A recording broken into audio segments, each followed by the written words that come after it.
Bonjour à tous, Tania du 16 Kislev, Shana Pshuta. Admorazaket continue dans le Kontra Sachron, et cette fois-ci au sujet de la tzedaka. L'importance de donner la tzedaka. L'Admorazaken commence avec le verset où tzedaka kenachal eitan. La tzedaka est comme un fleuve, eitan, qui veut dire fort. Pirouche, c'est-à-dire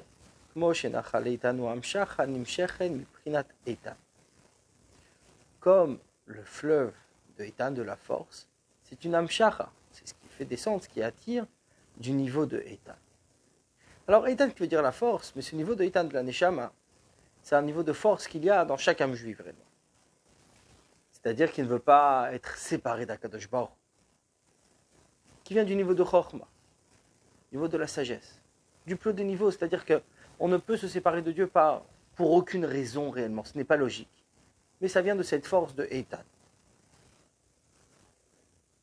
Et il explique Jehi Prinat Nekuda Bechal Utrein Rin Vechul. Ce niveau de Eitan, c'est Nekuda, un point Bechala, dans les mondes spirituels, dans les palais là-haut.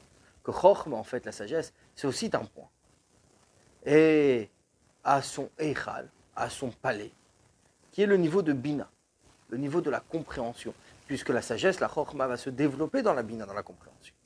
Et qui sont les Trein, les deux amis qui ne se séparent pas, puisque Chochma est automatiquement lié avec la Bina, avec la compréhension. Et les deux sont indispensables pour le service de Dieu. C'est-à-dire qu'à partir du moment où on a la réflexion, qu'on a réfléchi longuement et qu'on a compris l'importance et la grandeur du service de Dieu, il y a la Chochma, il y a cette sagesse, ce point de réflexion. Et puis après, il y a la Bina. Il y a la compréhension afin de comprendre notre attachement à Dieu, afin de pouvoir le servir avec abnégation.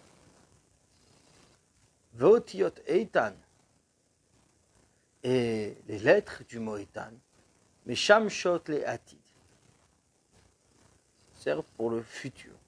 Pirouche, c'est-à-dire Ana Atid Galia, que je vais dévoiler au futur. C'est-à-dire que ces mêmes lettres, selon la grammaire, qui peuvent se transformer aussi au Atid, au futur. Ce sont les lettres justement Eitan, Aleph, Yud, Tav et Nun, selon la grammaire et la conjugaison nécessaires, sont les lettres qui forment le futur. C'est-à-dire profondément que Eitan, c'est le sujet du futur, c'est-à-dire le dévoilement qu'il y aura, les Atid Lavo, dans un futur proche lors de la venue de Mashiach. Moshikatov, comme il est écrit, Ineyaskilav divegomer. Voici mon serviteur va comprendre, c'est-à-dire que le niveau de Eitan, qui sert quand Mashiach viendra, c'est Ineyaskilav. C'est cette compréhension qui est la base du Sechel, qui est la source de toute force intellectuelle.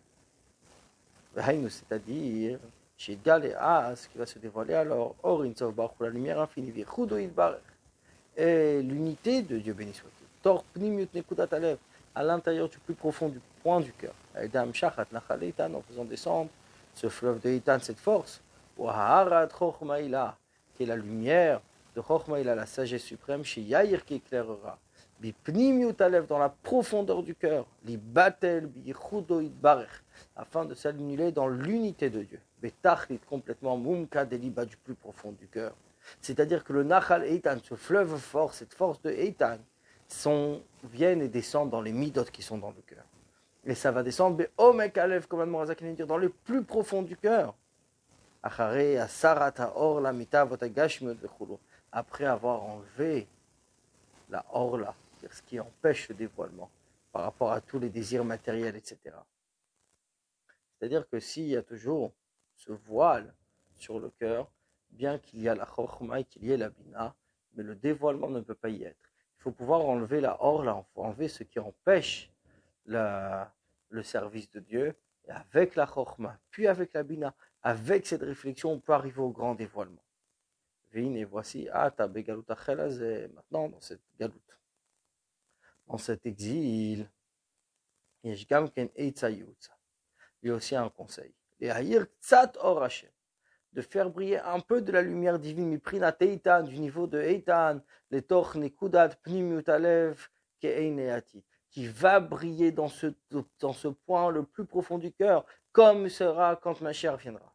Ve'aïnu, c'est-à-dire, Alidei Shemeorer al Nitzutzelokut, Shebenafsho, par ça qu'il réveille l'étincelle divine qui est dans son âme, Prinad Rachamim Rabim Elionim, la grande miséricorde qui est en haut, qui bémet car réellement, Kol Smachein Adam Zoche, tout le temps qu'un homme ne mérite chez Dgal et Horachem que se dévoile cette lumière divine. Mi Prinat Eitan, de ce niveau de Eitan, Bin Kudat Pnimit Levavo, dans le point le plus profond de son cœur. Libat à la fin d'être annulé, Biyichud Oidbar dans son unité, béni soit-il. Mais Umka de Liba dans la profondeur de son cœur, Ad Klot Anefesh Mamash, jusqu'à ce que son âme ait cette soif de joindre à Kadosh Baruch. Azaï Be'emet, à ce moment-là, réellement, Ejrachmanut Gdola, il y a une grande pitié à la Nitus Yebenafsh sur cette étincelle qui est dans son âme, puisque l'étincelle divine qui est dans son âme a envie, à ce désir de rejoindre Akadosh Baruch Hu, à ce désir de s'attacher à sa source et être complètement annulé à Dieu. Mais s'il n'y a pas cette envie, il n'y a pas ce réveil, il y a Rachamim Rabim, doit avoir la grande miséricorde. Car cette étincelle des sangs vient de ce niveau de Chochmaï là réellement, c'est-à-dire de cette sagesse suprême. Et quand il ne peut pas éclairer Miprinato de son niveau, les torts Pnimiutalev à l'intérieur, dans le plus profond du cœur, chez Sham, là-bas, mais comme Gilou Yarazu, c'est l'emplacement, l'endroit de ce dévoilement à réaliser le Prinat Galut Mamash. C'est une exil. C'est-à-dire que le principe de la Galoute de l'exil, c'est le dévoilement est empêché. Il y a un voile sur le dévoilement. Il ne peut pas agir sur les forces de l'homme. Donc cette étincelle qui est dans nos âmes, quand il ne peut pas se dévoiler correctement, c'est une exil. Par ses grandes miséricordes, il sort de l'exil, il sort de l'emprisonnement, mais il va éclairer les torches Nekuda Pnimiut Alev, à l'intérieur de ce point le plus profond du cœur, Prinat Hava Rabazu, ce niveau de grand amour pour Dieu, jusqu'à vouloir rejoindre que cette étincelle divine qui est dans notre âme voudra rejoindre Akadosh Baruch Hu, comme ce qu'on a parlé avant, Klot HaNefesh, cette soif de l'âme. Kanoda, comme c'est connu, image et Katav Yaakov Asher Padat Avraham, ce qui est écrit pour Yaakov qui a racheté Avraham. Comme c'est écrit dans la première partie du Tanya, chapitre 45. Au niveau d'Avraham, c'est la hava, c'est l'amour, c'est cet hava, cet amour car d'ailleurs Avraham t'a donné en héritage. Mais elle se trouve en galoute, elle se trouve en exil, elle a besoin d'être rachetée. Et qui va la racheter? C'est Yaakov. Que Yaakov, lui, c'est le niveau de miséricorde. Et donc le rachamim, la miséricorde de Yaakov, Asher Padat Avraham, rachète Avraham, qui est l'amour pour Dieu qu'Avraham a fait descendre sur terre. Maintenant, quel est le lien avec la tzedaka? Morazakin continue Moudazot. Et c'est connu. Titarut Adileila, car le réveil d'en haut, Bitarut Adilta Tadavka, vient avec un réveil d'en bas précisément. Taliamital, la chose dépend. Dainu, c'est-à-dire Halidei, Torudra Chamim Rabim, par le réveil de cette grande miséricorde. Comment éveiller cette grande miséricorde de là-haut? Ici-bas, par la grande miséricorde, qui est Belev Rachmanim, dans le cœur des personnes miséricordieuses, des Gom les Chassadim, et qui font de la bonté. Les Ashpia, les Mata, afin d'influencer ici-bas, Ashpa, Gash, une influence matérielle, Zav, Vaches et Vechulu, de l'or et de l'argent, etc. Mais la reine, c'est pour cela. Pour la Tzedaka, l'action de la Tzedaka. Et puis, Ulat Nachal Eitan Mamash. C'est réellement l'action de ce Nachal Eitan, de cette force qui descend par le réveil de Rachmim Rabim, de cette grande miséricorde. Et comment nous faire descendre cette grande miséricorde? En étant nous-mêmes miséricordieux. Et voici c'est connu ce qui est écrit, qui or bead or, car peau pour peau, vechol asher leish iten bead nafsho.